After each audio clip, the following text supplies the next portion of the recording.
because the Hegelian point at least says that if infinite finite is outside, that's the Hegelian point. That's what Iqbal is making without providing any argument, but obviously you believe that that much what he has said is the argument for that. If finite is outside, that's they are calling false. Iqbal is calling false finite infinite. Hegel calls it bad infinity, which means infinite which is not finite. They put finite outside infinite, which means finite is a limit to infinite, because it is standing in opposition to infinite and outside infinite. Then that's another way of saying, according to Iqbal and Hegel, that the infinite limited by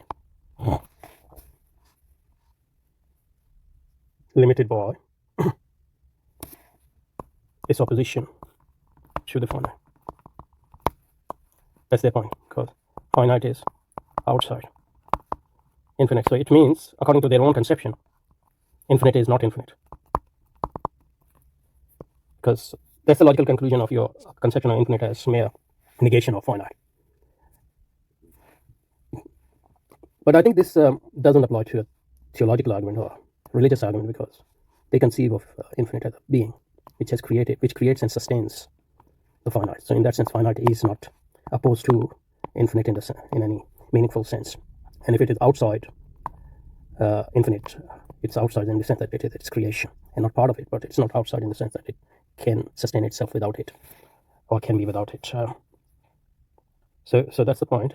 Let's go back to the text. So then he goes on to give us the idea of a true infinite according to Hegel's philosophy. Obviously, that's not part of the critique. It's just providing a new conception without much argument there. The true infinite does not exclude the finite. It embraces the finite without effacing its finitude.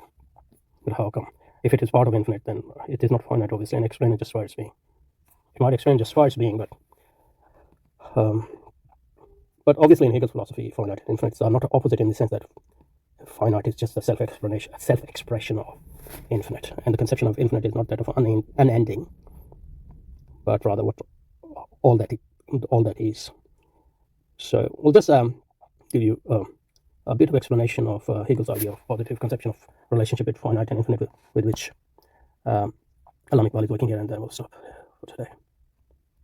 So for Hegel, we have looked at it before in our discussion of Hegel, but for Hegel,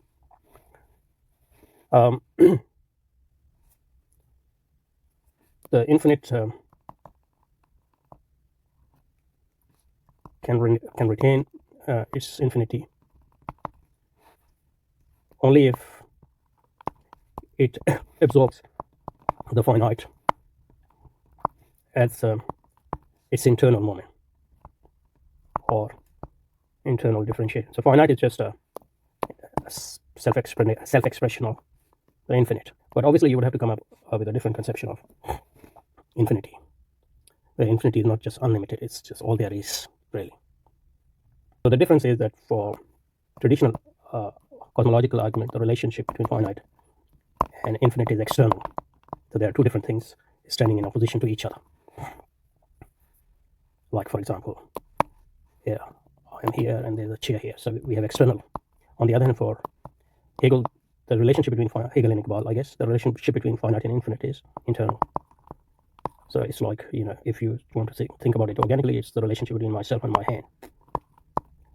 Or if you want to take an inorganic example, chair and its color, for example.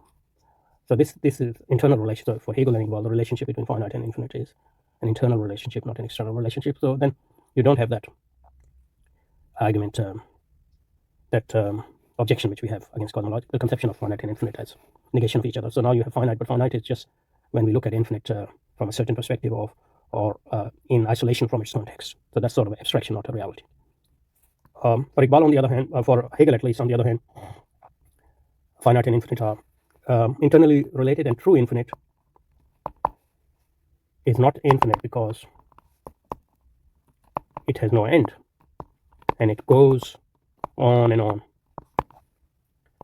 but because it contains finitude or finite within itself at its moment, like my hand contains myself contain my hand, and thus is not limited or restricted by anything outside itself. There's no outside. So infinite for Hegel is a closed system. There's nothing outside it. That's why it is infinite, not because it has no limits. Anyway, we'll stop here, and next time hopefully we will do teleological argument.